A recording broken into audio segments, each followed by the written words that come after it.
Hello guys, আশা করি তোমরা ভালো আছো। আমি ভালো নেই বাবা। বীরভূমে এসে জ্বর হয়ে গেছে। এখানে যা টেম্পারেচারে জ্বর এসে গেছে আমার। এটা হলো বীরভূমের মগদেব বাবার মাজার শরীফ। এই যে দেখে নাও, সন্ধ্যা লেগে গেছে আস্তে আস্তে। এই যে এটা হলো মগদেব বাবার মাজার শরীফ। এই যে বট গাছ রয়েছে। এই যে যাবো না, ঢুকবো না, বাইরের থেকে ঢুকবো। এই যে দেখো লাইটিং,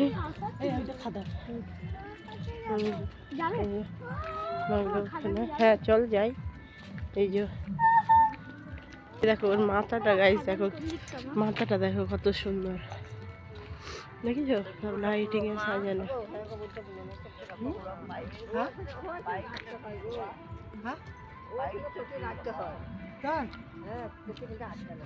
তো বলে না এইখানে নিয়াজ টিয়াজ দেওয়া হয়।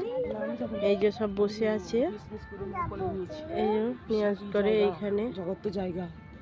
এইখানে বসে চল যাও, তোমার কিছু হলে যাও, তুমি তো পবিত্র।